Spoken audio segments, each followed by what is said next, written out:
माऊलींची उपासना आपण जाणता श्रोते हो. समाधी तत्वाचा स्पर्श, भू जल तेज समीर आणि ख ही पंचमहाभूत आहेत. त्यापैकी भूतत्वाचा आश्रय घेतला, समाधी अवस्थेला प्राप्त झाली ज्ञानोबाराय. स्वतः अवघड उपासना केली आणि आम्हाला सोपं साधन दिलं.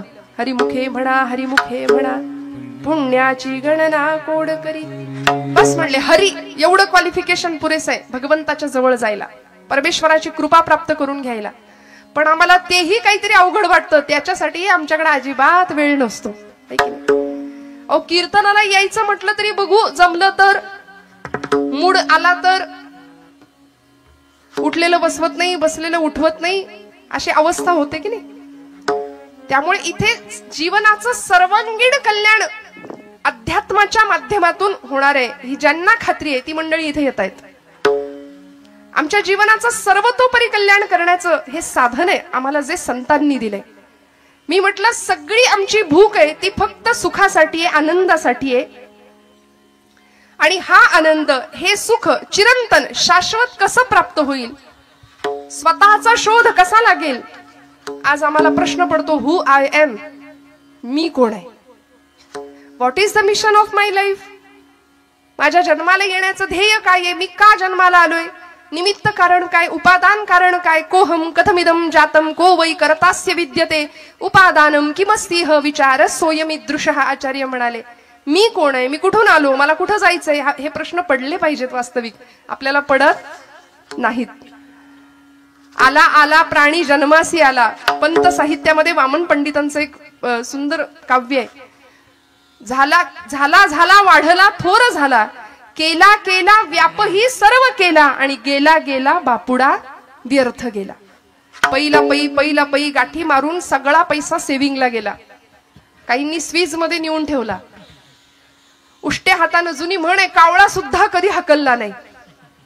का नाही ना, हा फक्त स्वतःच्या देहाचे चोचले, फक्त स्वतःच्या प्रपंचाचा विचार, मी माझं एवढंच, अहंता आणि ममता. फार त्रासदायक असते बरं ममता सुद्धा. म्हणजे विठाल विठाल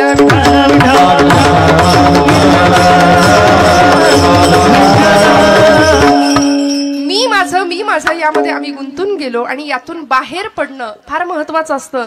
हे ज्या संतांना कळालं ते संत विश्वाचे मायबाप ठरले, कारण आम्हाला त्यांनी उत्तम दिशा दिग्दर्शन केलं.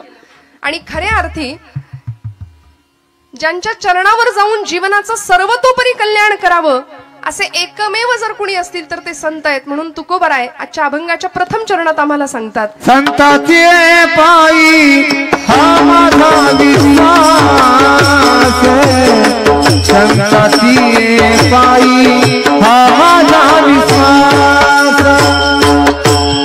संताचे पायी हा माझा विश्वास, संताचे पायी हा माझा विश्वास, संताचे पायी हा माझा विश्वास, संताचे पायी हा माझा विश्वास, संताचे पायी हा माझा विश्वास, संताचे पायी हा माझा विश्वास.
टाळ्या कमी पडतायत का जरा? थंडीमुळे का? मागे हे एका दिवसात शक्य होत नाही हो. निर्जीव चांबड्यातनं आवाज काढायचा, तुमच्या माझ्या हृदयाला हिलावून टाकायचं, गळ्यातून स्वरब्रह्माची उपासना करायची, नादब्रह्माची.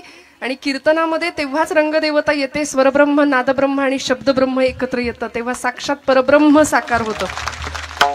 त्यामुळे छान कौतुक मनातून यावं, आतून यावं. असं म्हणतात दाद मागून मिळते ती दाद नव्हे, दाद आपोआप यावी लागते. खोकला यावा तशी दाद येते. आपोआप उत्साहाने टाळ्या वाजल्या पाहिजेत. छान जिथं कौतुक करावं असं वाटतंय तिथं मोकळ्या मनाने कौतुक करावं बरं का, हातचं राखून अजिबात नाही. संतांची पायी हा माझा विश्वास, सर्व भावे दास झालो त्यांचा. महाराजांना विचारलं, महाराज आजच्या कलियुगामध्ये विश्वास ठेवावा, समर्पण भावाने ज्याला शरण जावं असं कोण आहे? महाराज ठामपणे उत्तर देतात, माझा विश्वास संतांवर आहे. इंग्रजीमध्ये ट्रस्ट आणि बिलीव असे दोन शब्द आहेत. बघायला गेले तर वेगळ्या दोन अर्थ आहेत. भगवंतावर आम्ही, संतांवरती आम्ही ट्रस्ट या अर्थाने विश्वास ठेवायचा आहे बरं का, नुसता तेवढ्या पुरता नाही. मी दृष्टांत देत असते बऱ्याचदा. डोंबऱ्याचा खेळ आपण सगळ्यांनी पाहिलाय. आता नाही दिसत, सोडून द्या. आता सांता दिसेल पटकन 25 डिसेंबरला, आहे की नाही? म्हणजे मला कधी कधी खरंच इतकं वाईट वाटतं की आपण किती दुसऱ्यांचं उच्चिष्ट खातो. हे फारच बरं झालं बोललेलं. खरकट खातो म्हटलं की अजून जास्त पटेल. किती पाश्चिमात्यांचं अंधानुकरण करतो आम्ही. वासुदेव आम्हाला आठवत नाही, गोंधळी आम्हाला आठवत नाही, कोल्हाटी आम्हाला आठवत नाही. आजच्या नवीन पिढीने वासुदेव बघायचा तो फक्त फॅन्सी ड्रेस कॉम्पिटिशन मध्ये. ते खरे आमचे संत आहेत बरं, सांता फिंता काही नाही आपलं. बरं, मुलं लाल टोप्या घालतात इथपर्यंत ठीक आहे, आई वडील सुद्धा लाल टोप्या घालून फिरायला लागले तर मोहऱ्यांनी दृष्ट काढावी त्यांच्या बुद्धिमत्तेची सगळ्यांचीच. मला क्षमा करा, आपल्या हृदयाला लागेल असं बोलायचा हेतू नाहीये, पण थोडंसं आपण जागं होण्याची फार गरज आहे. की ज्या संतांनी देहाचं रान केलं, तळमळ इतकी तळमळ बुडते हे जन न देखवे डोळा. घटिका गेली, पळे गेली, तास वाजे झणाना, आयुष्याचा नाश होतो रामकारे म्हणाना. म्हणून समाज स्वास्थ्याचं संजीवन कुठं मिळतंय का म्हणून अंतर्बाह्य करचळणारे हे संत घरदार सोडून द्यावं, रानावनात फिरावं. वास्तविक तुकोबराय सुद्धा म्हणतात, आम्ही इथले नाही, आम्ही वैकुंठवासी आलो ह्याची कारणासी.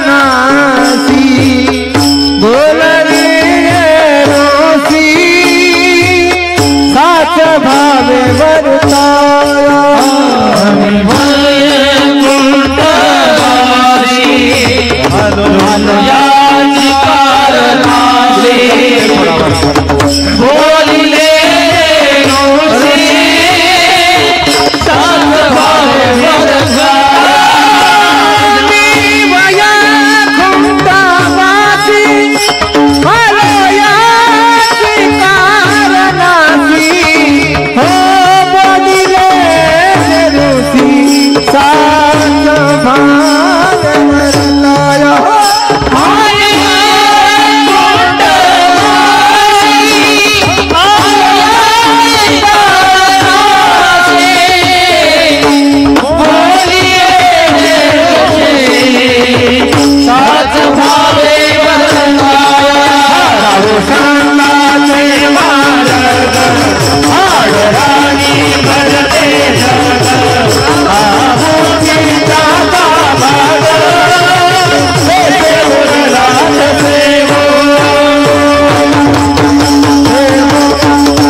आम्ही वैकुंठीचे वासी आलो याची कारणासी.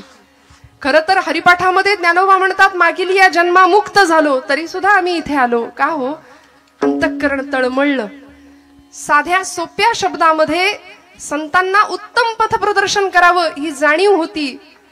जगाच्या कल्याणा संतांच्या विभूती, देह कष्टविती परोपकारे, याकरता पुन्हा पुन्हा पुन्हा पुन्हा गर्भवास मागून घेतला आणि इथल्या जनांचा उद्धार करण्याचं एक ब्रीद हातामध्ये घेतलं होतं. पण मी म्हटलं ना की आमचा विश्वास नको तिथे जास्त आहे आणि जिथे ठेवायला हवा तिथे आम्ही विश्वास ठेवत नाही. मी मगाशी एक दृष्टांत सांगत होते की त्या डोंबाऱ्याच्या खेळामध्ये एका खांबापासून दुसऱ्या खांबाला किंवा दोन झाडांना बांधलेली ती दोर, त्या दोरामध्ये आपण जुनी मंडळी आहात, जाणती आहात, आपण तो खेळ पाहिलाय सगळ्यांनी. त्या खेळामध्ये ती मुलगी किंवा ती त्याची पत्नी त्या दोरावरून चालत असते, हातामध्ये काठी घेऊन समतोल साधत असते. ढोलग वाजवणारा तो पुरुष खाली आणि एक मुलगा थाळी फिरवणार आहे. हा, तो खेळ संपल्यानंतर ती मुलगी किंवा ती पत्नी त्याची, त्या डोंबाऱ्याची, जसा दोर चालत असते सगळे लोक असे चित्रासारखे स्तब्ध होऊन तिच्याकडे पाहतात. तिची एकाग्रता, तिचं अनुसंधान हे होतं बरं का. पूर्वीच्या महिला फार अनुसंधान ठेवत होत्या, एकाग्र असायच्या, चिंतेपेक्षा चिंतन जास्त करत होत्या. आता उलट आहे, महिला वर्ग आपला दिवस आहे आजचा बरं का. अनुसंधानच नाही हो. परवा एक आमच्या पुण्यातली एक गेली ना माझी मैत्रीण, गॅरेजमध्ये गेली गाडी घेऊन, स्कूटी घेऊन, आणि म्हणाली ब्रेकच लागत नाही. तो गॅरेजवाला म्हणाला तुमच्या चपला बघू जरा. चप्पलचं सोल गेलंय म्हणाल्या, ते बसवून घ्या नवीन, ब्रेक आपोआप लागेल. पुण्यात ज्यांनी गाडी चालवताना पाहिलंय महिला वर्गाला त्यांना पटकन कळून जाईल माझं म्हणणं. अनुसंधान नाही, एकाग्रता नाही, जीवनाकडे बघण्याचा सकारात्मक दृष्टिकोन नाही, सतत नकार भरलाय जीवनामध्ये सतत. आणि मी नेहमी म्हणते निगेटिव्ह माणसांपासून 2 हात लांब राहावं. कोरोनात कसे आपण डिस्टन्स मेंटेन ठेवत होतो तसं लांब राहायचं. कारण ही माणसं अशी समोर भेटतात आणि संसारी माणसाला ओळखण्याची तीच खूण आहे. कसं ओळखायचं? 2 संसारी माणसं, तुमचं काय बाबा, बरं आहे काय, कसं काय चाललंय, बरं आहे का विचारलं की पुढचा माणूस म्हणतं काय ढकलायचं कसं तरी रडत रडत. ही अशी नकारात्मकता इतकी जीवनात भरली आहे ना. त्यांनी कीर्तन ऐकावं, रोज रोज कीर्तन ऐकावं. कारण कीर्तन आम्हाला निर्भय बनवतं, अध्यात्म आम्हाला जगण्याची दृष्टी देऊन जातं बरं का. त्या मुलीनी चालायला सुरुवात केल्यावर सगळी मंडळी तिच्याकडे स्तब्धतेने पाहतायत. आणि जशी ती खाली उतरली तशी तिने तिच्या लेकराला सुद्धा घेतलं होतं बरं का. दोरीवरनं चालताना लेकराला घेऊन चालत होती. खाली उतरल्याबरोबर सगळी मंडळी म्हणाली अजून एकदा चाला, म्हणाली अजून एकदा चाला. ती म्हणाली मला आता भीती वाटते, म्हणाले मला जमेल का? सगळी माणसं म्हणाली हो हो ताई तुम्ही छान चालाल, आता तुमच्या बाळाला घेऊन तुम्ही दोरी चालली, आता परत एकदा चालाल का आमच्यासाठी? चालेल म्हणाले. तुमचा विश्वास आहे का माझ्यावर? हो म्हणाले विश्वास आहे. नक्की नक्की मला जमेल? हो हो आमचा पूर्ण विश्वास आहे म्हणाले. चला. बरं म्हणाली ठीक आहे, तुमचा एवढा विश्वासच आहे ना, तर आता असं करूया, माझं लेकरू मी खाली ठेवते, तुमच्यापैकी कुणाचं तरी लेकरू मला द्या, त्याला घेते खांद्यावर किंवा कमरेवर आणि मग दोरी चालते म्हणाल्या. चालेल का? सगळी माग सरकली. मग मगाशी दाखवलं ते काय होतं? तो विश्वास होता का? तो विश्वास नव्हता. तो समर्पण भावाने केलेला ठेवलेला विश्वास नव्हता. म्हणून असं आहे की you believe in God but you don't trust him. तुम्ही त्याच्यावर विश्वास नाही ठेवत, तात्पुरतं असेल बाबा देव, असेल बाबा, पूर्ण समर्पण भावानी नाही. उपास करणारा माणूस सुद्धा दिवसभर संशयात असतो, काय माहिती देव आहे की नाही, केलेला उपास वाया जायचा माझा. परवा तर एक जण भेटला, ताई 108 बेलपत्र रोज शंकराला वाहतो म्हणाले, शंकर काही पावतच नाही. तुम्ही म्हणाल तर दत्ताकडे जाऊ का आता?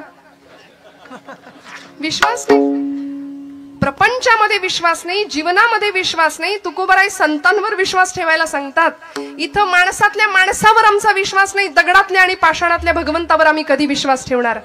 तो भगवंत दाखवून देणाऱ्या संतांवर आम्ही कधी विश्वास ठेवणार? कारण आम्ही प्रचंड, थोडा वाईट शब्द वापरते, नतद्रष्ट माणसं आहोत की आम्ही लबाड आहोत. लबाड भक्तीच्या प्रांतामध्ये आम्ही लबाड भक्ती करतो. बरं, परमेश्वराकडे सकामतेने जातो, काही हवं असलं तरच त्याच्याकडे जातो. काय हवं होतं माझ्या नामदेव महाराजांना? आईने सांगितलं नाम्या जा पांडुरंगाला नैवेद्य अर्पण करून ये. माझ्या आवडीचा दृष्टांत आहे आणि आपल्या सगळ्यांच्या माहितीतला किस्सा आहे हा, नामदेवांच्या चरित्रातला. 5 वर्षाचं लेकरू धावत गेलो, सकाळी पहाटे उठलं होतं. दामा शेट्टीने सांगितलं होतं, नाम्या उद्याचा नैवेद्य पांडुरंगाला तू द्या, मी परगावी जाऊन येतो. सकाळी उठले आणि आईच्या मागे लागले सकाळपासूनच, आई लवकर जेवायला कर, लवकर जेवण तयार कर, नैवेद्य तयार कर, मला पांडुरंगाला द्यायचंय.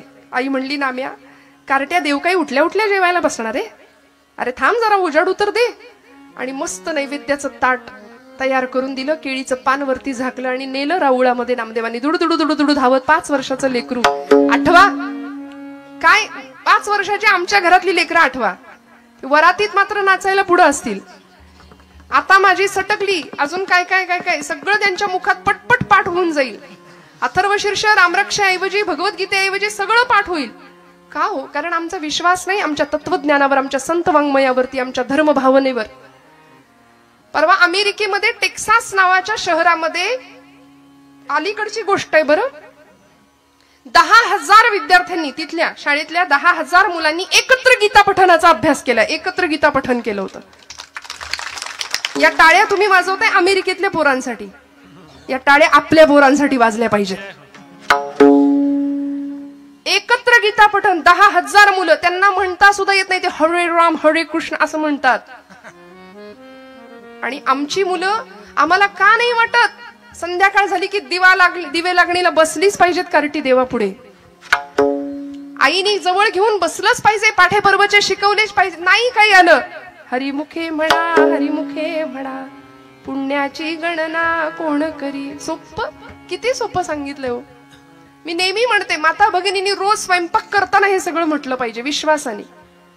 संतांवर विश्वास असेल तर संतांनी दाखवलेल्या मार्गावर आम्ही नीतिमत्तेने आणि डोळे झाकून चालू. पण तिथेच आमचा विश्वास कमी पडतोय थोडासा. महाराज म्हणतात, माझा विश्वास त्या चरणांवरती आहे. आमचा विश्वास नाही म्हणून जेवताना आदळापट फार तर भांड्यांची होईल, पण भोजन बनवताना, भाकरी थापताना, पोळी करताना, कणिक मळताना जर आम्ही म्हणू ना, देवाची द्वारी उभा क्षण भरी, तेणे मुक्तीचारी साधी येल्या, मस्त गोळे बनवायचे, पिठात बुडवायचा, किंवा भाकरी थापताना लाटायला घ्यायची चपाती, हरिमुखे म्हणा हरिमुखे म्हणा, पुण्याची गणना टाकायची तव्यावर, असोनी संसारी जिव्हे वेगू फुगली बघा, वेदशास्त्र उभारी बाह्या सदा, ज्ञानदेव म्हणे व्यासाची खुणा. असं करता करता हरिपाठाच्या संस्कारातनं तयार झालेली पोळी जर आमच्या लेकरांनी खाल्ली तर का नाही घराघरात ज्ञानोबांचा संस्कार निर्माण होणार? मला सांगा तुम्ही. 5 वर्षाच्या नामदेवानी गुणाई मातेला सांगावं, आई दे ग ताट. धावत गेले दुडू दुडू दुडू आणि पांडुरंगासमोर उभे राहिले, राऊळामध्ये आले, मंडल केलं, ताट ठेवलं, पाणी फिरवलं आणि म्हणले करा सुरुवात. एवढे अर्जवाना देव जेवणार आहे का हो? आमच्याकडून जेवलाय कधी? इथे पाठवू देत. देव जेवलाय का आपल्याकडून कधी? बर देव जेवताना कधी आपल्या डोळ्यात पाणी येतं का? बोला खरं सांगा महिला वर्ग. आपलं लेकरू जर जेवलं नाही एखाद दिवशी तर मात्र दिवसभर बाई गो काय खाल्लंच नाही लेकरांनी, काय खाल्लंच नाही आज. प्रपंचासाठी आम्ही रडू, देवासाठी आम्ही नाही रडणार. नामदेव महाराज रडले देव जेवत नव्हता म्हणून. देवा करा सुरुवात, कितीतरी वाट बघितली. देवा जेव रे बाबा जेव. अरे आज मी आलोय, रोज माझे बाबा येतात म्हणून काही चवण्या ढवण्या लावल्यास की काय? म्हणला जेव बाबा, बऱ्या बोलानी जेव. तरी जेव देव जेवे ना. एक क्षण आला, आता जर जेवला नाहीस ना चुलीतलं लाकूड आणीन म्हणला. आणि आई आपल्याला घरी जे करते ना ते सगळं तिथं चाललं होतं. जळक्या लाकडानं मारीन म्हणाले तुला. तरीही देव हाले ना, बोले ना, जेवे ना. आणि एका क्षणाला नामदेव महाराज सांगतात, पांडुरंगा बाबा येतील, मला विचारतील, नाम्या देव जेवला नाही करे? मग त्यांच्या हातून मार खाण्यापेक्षा तुझ्या इथं पायरीवर डोकं आपटून जीव देतो म्हणाले. आणि म्हणून धावले नामदेव महाराज. पायरीवर डोकं आपटणार, थाडकन डोक्याला लागलं नाही. गाभाऱ्यातनं आवाज आला, डोक्याखाली मऊसर हात लागावा की काय. आणि गाभाऱ्यातनं आवाज यावा, नाम्या नाम्या. अरे दगडाचा देव कधी जेवतो का रे? मूर्ती जेवी नैवत हातीचा, मूर्ती जेवी मूर्ती जेवी नैवत हातीचा, मूर्ती जेवी नैवत हातीचा, मूर्ती जेवी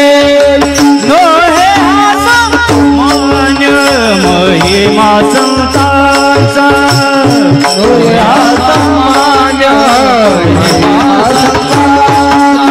नैवेद्य हातीचा मूर्ती देवी हातीचा मूर्ती देवी नामदेवांच्या हातून भगवंतांनी जेवण करावं नैवेद्य हातीचा मूर्ती जेवी पांडुरंग परमात्मा सांगतायत नाम्या अरे दगडाचा देव कधी जेवतो का रे नामदेव महाराज म्हणले पांडुरंगा दगडाचा देव कधी बोलतो का रे बोललास चाटून पुसून स्वच्छ करायला लावलं भगवंताला सगळं ताट स्वच्छ केलं भगवंतांनी आणि मग रिकामं ताट घेऊन नामदेव महाराज घरी येतात तेव्हा गुणाई माता म्हणते कार्त्या एवढा धीर धरवला नाही तुला सगळं संपवलं ना राऊळात नाही ग आई ज्याच्यासाठी होतं त्यानं संपवलंय नाम्या खरं सांग कोणी संपवलं आई कोणी बघितलं खोटं बोलू नको नाम्या खोटं कधीपासून बोलायला लागला आई अगं खोटं कसं बोलायचं हेच माहिती नाही म्हणाल आताच्या पोरांना नाही सांगावं लागत खोटं कसं बोलायचं हेच माहिती नाही आई अगं या डोळ्यांनी पाहिलंय या डोळ्यांनी मी ग पाहिला देव जेवला ग देव जेवला देव जेवला ग देव जेवला देव जेवला ग देव जेवला आई आई देव जेवला ग का हो हा भक्तीतला अधिकार आणि अलौकिक अशी सिद्धी वयाच्या 5व्या वर्षी प्राप्त व्हावी आणि मग मात्र पांडुरंगाने असीम कृपा करावी विठुरायाचे प्रेम भंडारी झालेले नामदेव महाराज इतक्या प्रेमाने भगवंताला आळवायचे इतका अधिकार होता म्हणून अशा संतांच्या चरणावरती आम्हाला विश्वास ठेवता आला पाहिजे इथे आम्ही बुद्धीचे फाटे फोडायचे नाहीत तुकोबरायांचं वैकुंठ गमन सुद्धा लोकांनी चर्चेत आणलं ज्ञानोबा एक होते की 4 होते हे सुद्धा लोकांनी याच्यावर सुद्धा चर्चा केली याहून पुढे गोपाल कृष्णांच्या बाबतीत सुद्धा म्हणाले कृष्ण म्हणाले एवढ्या वर्षाचं आयुष्य भगवंतांचं कसं असेल वसुदेव सुतं देवम हा एक कृष्ण असला पाहिजे कंस चाणूर मर्दनम हा एक म्हणाले भगवान गोपाल कृष्ण दुसराच देवकी परमानंदम आणि मग कृष्णम वंदे जगद्गुरुम तिकडं अर्जुनाला गीता सांगणारा कुरुक्षेत्रावर तो 4थाच नको तिथे आम्ही बुद्धी फार मध्ये मध्ये आणतो संशय व्यक्त करतो विश्वास कमी पडतो मला सांगा महिला वर्ग आपण सगळे एसटीत बसताना प्रवास करताना इकडे एसटीने प्रवास करतो ना आपण सगळे हो म्हणा जागे आहेत ना सगळे आपण विठ्ठल विठ्ठल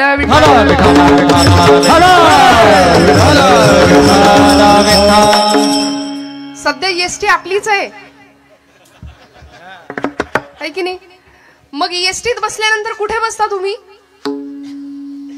कुठे बसता मागे की पुढे पुढे जागा असली तर पहिली पुढे धरून बसू ना आपण जागा काय अनुभव आहे पुढे बसल्यानंतर आणि सगळ्यात शेवटच्या सीटवर बसल्यानंतर काय अनुभव असतो हा क्या बात है विथ ऍक्शन विठ्ठल विठ्ठल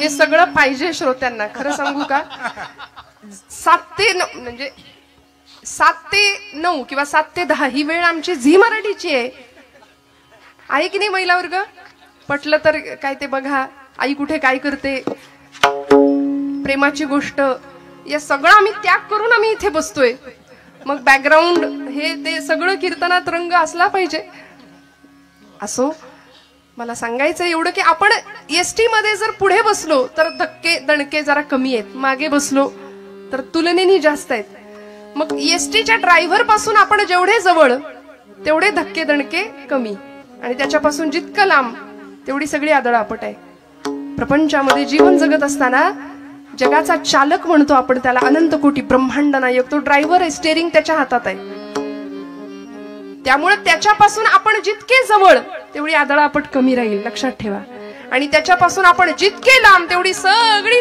आदळआपटच आहे मग धक्के आणि दणकेच आहे मग तक्रार नाही करायची त्यामुळे देह प्रारब्धावर वाणी प्रभूच्या नामामध्ये मन भगवंताच्या नामामध्ये व्हावं सद्गुरु चरणांवरती मन व्हावं आणि तक्रार न करता पूर्ण विश्वासाने समर्पण भावानी भक्तीच्या प्रांतामध्ये प्रवेश करावा की जो तुकोबांनी केला संतांची पायी हा माझा विश्वास किती विश्वास आहे एखादा डॉक्टर आम्हाला प्रिस्क्रिप्शन लिहून देतो, आम्ही जरा कुठं काही दुखणं खुपणं आलं की डॉक्टर नावाचा देव आम्हाला आठवतो. त्यावेळी धावत जातो आम्ही.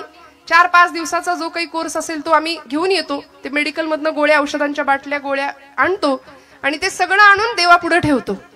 त्याच्यावर रोज हळदी कुंकू वाहतो. खरंय का हे?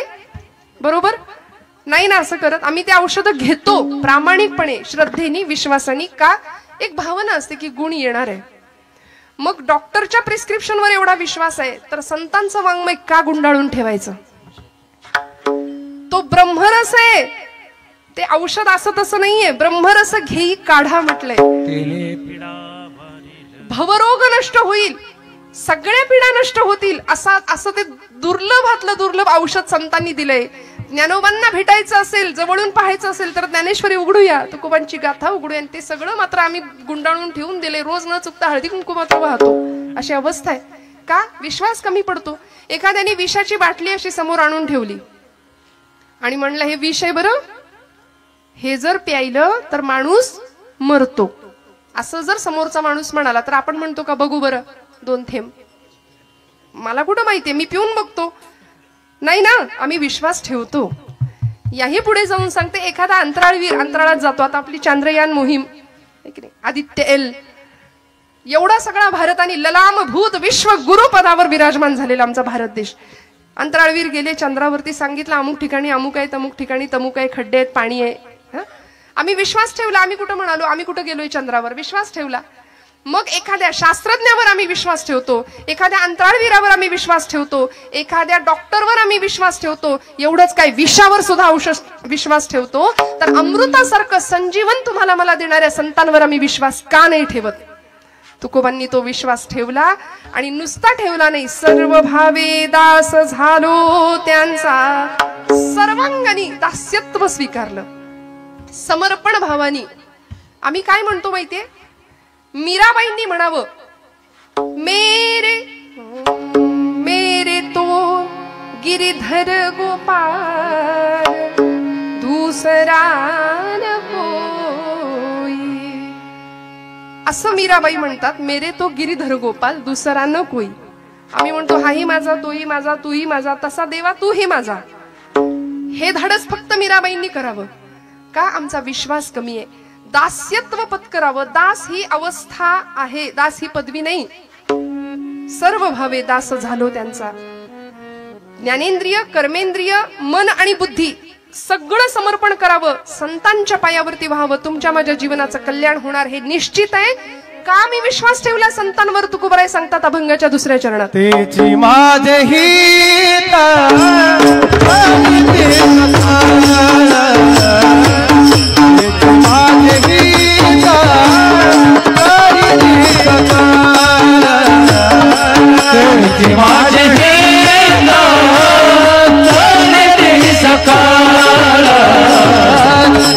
माझे